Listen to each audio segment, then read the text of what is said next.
Hello दोस्तों, welcome back to Kamlesh tech से पढ़ते रहिए और आगे बढ़ते रहिए। तो दोस्तों, इस वीडियो में हम देखने वाले हैं इंसिडेंट मैनेजमेंट के बारे में, जो आईटी सर्विसेज का एक इम्पॉर्टेंट पार्ट होता है, जिसकी मदद से हम इशू रिजॉल्व कर सकते हैं। तो ये इंसिडेंट होते क्या है, ये सब मैं आपको एकदम सिंपल लैंग्वेज में बताने वाला हूँ। तो चलो वीडियो स्टार्ट करते हैं। तो दोस्तों, पहले तो ये देखते हैं कि इंसिडेंट मीन्स होता क्या है। तो एक लाइव एग्जांपल लेते हैं। जैसे डेली लाइफ में हम कोई ना कोई इंसिडेंट फेस करते रहते हैं, जैसे अचानक से कुछ घट जाना जिसकी हमें कोई कल्पना या आइडिया नहीं थी। जैसे इंग्लिश में कहे तो अनप्लैन्ड इवेंट। जैसे चलते चलते फैन अचानक से बंद हो जाना, मोबाइल चलाते वक्त अचानक से हैंग हो जाना, और जो जॉब पर जाते हैं उनके लिए अचानक शिफ्ट खत्म होने के वक्त कोई इंपॉर्टेंट मीटिंग शेड्यूल हो जाना। ये सब एक इंसिडेंट ही है, क्योंकि ये अनप्लान होता है। जो भी चीज़ जो अनप्लान होती है वो एक इंसिडेंट है, ये पकड़ के चलिए आप। ऐसे ही सर्विसेज डिलीवरी करते वक्त कोई ना कोई अनप्लान इवेंट या इंसिडेंट ऑकर होते रहते हैं, और इसे मैनेज करके यूजर्स या कस्टमर को उसका रिजोल्यूशन फाइंड करके देना, इसे ही इंसिडेंट मैनेजमेंट कहा जाता है। तो चलो इंसिडेंट रेज कैसे किया जाता है वो देखते हैं। तो इंसिडेंट रेज करने के लिए कंपनियों में अलग अलग टूल्स यूज होते हैं, जैसे remedy, service now, like that. तो रेमेडी ये इंसिडेंट मैनेजमेंट और चेंज मैनेजमेंट के लिए सबसे ज़्यादा यूज होने वाला टूल है। तो चलो हम एक नया फॉर्म ले लेते हैं, जैसे इंसिडेंट में क्या क्या होता है ये सब आपको समझ में आ जाए। इसका क्रेडिट तो भाई रेमेडी वालों को ही देना पड़ेगा, क्योंकि बहुत खास और सिंपल इसका स्ट्रक्चर बना है।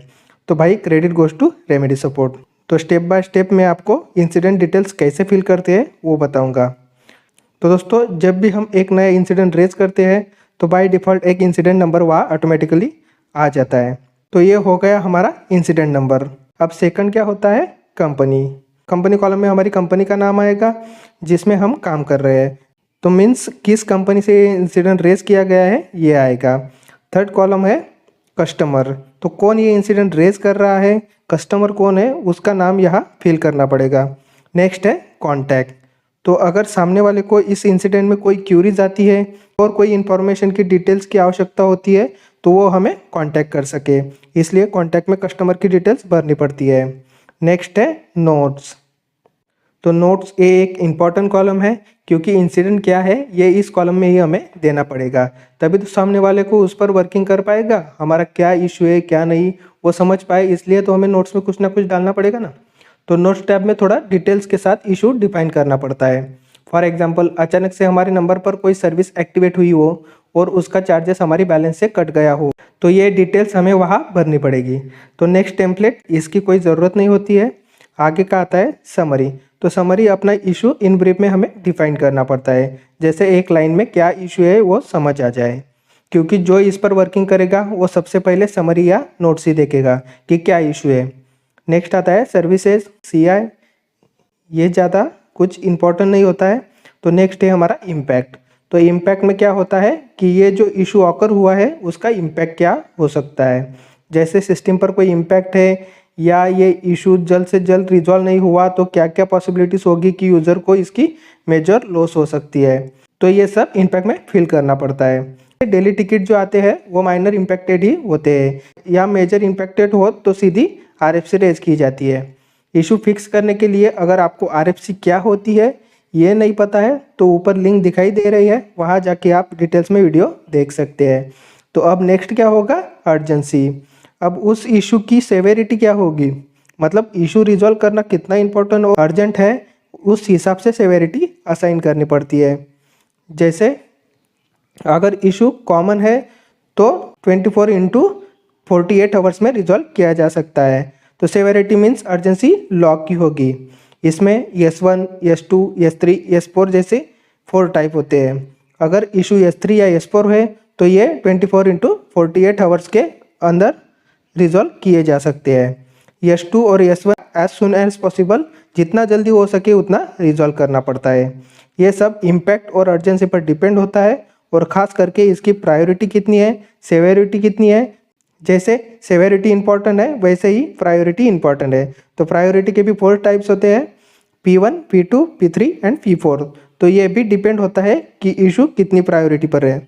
अगर सेवेरिटी और प्रायोरिटी आपको नहीं पता तो ऊपर लिंक दिखाई दे रही है, उस पर जाके आप डिटेल्स में देख सकते हैं।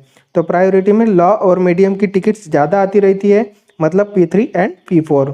तो नेक्स्ट है असाइन ग्रुप। तो यहाँ हम किसी टीम या कंपनी को इंसिडेंट देना है या असाइन करना है, उस टीम का बकेट नेम हमें यहाँ डालना पड़ता है। फिर असाइन प्लस टैब में उस बकेट की ग्रुप में किस एम्प्लॉय को या यूज़र को असाइन करना है उसका नाम आता है, लेकिन हम सीधा सीधा डायरेक्टली ग्रुप को असाइन कर सकते हैं। तो अगला है स्टेटस। स्टेटस में incident, assign, pending, resolve etcetera field होते हैं जो स्टेटस में अपडेट किए जाते हैं। जैसे मुझे अब दूसरे टीम को असाइन करना है तो मैं असाइन सिलेक्ट कर दूंगा, अगर पेंडिंग लगाना है तो पेंडिंग लगा दूंगा। फिर स्टेटस रीज़न क्या होगा वो फिल करूंगा। पेंडिंग रीज़न में इंसिडेंट क्यों पेंडिंग है वो फिल करना पड़ेगा। इशू का कोई आउटेज तो नहीं है तो उसका रीज़न देना पड़ेगा। और अगर हम इंसिडेंट रिजॉल्व कर रहे हैं तो इंसिडेंट रिजोल्यूशन भी देना पड़ेगा। इंसिडेंट रिजॉल्व करते टाइम कैटेगराइजेशन फिल करना होता है, जैसे ऑपरेशन कैटेगराइजेशन, प्रोडक्ट कैटेगराइजेशन, ये सब कंपनी या एप्लीकेशन पर डिपेंड होता है। तो ये सब इंसिडेंट मैनेजमेंट में किया जाता है। लेकिन सिंपली समझाया जाए तो इंसिडेंट एक अनप्लान्ड इवेंट होता है जिसकी हमें कोई आइडियाज़ नहीं होती कि ये होने वाला था। तो दोस्तों आपको इस वीडियो की इन्फॉर्मेशन कैसे लगी ये कमेंट में ज़रूर बताइएगा। और काफ़ी लोग वीडियो देख रहे हैं लेकिन सब्सक्राइब नहीं कर रहे हैं, तो प्लीज़ यार सब्सक्राइब कर दो। इन्फॉर्मेशन अगर अच्छी लगी हो तो लाइक कर दो और वीडियो दोस्तों को शेयर कर देना। और लेटेस्ट अपडेट के लिए हमारा टेलीग्राम ग्रुप ज्वाइन कर लेना, कि लिंक डिस्क्रिप्शन में दी गई है, उस पर जाके ग्रुप ज्वाइन कर लेना। ओके, धन्यवाद।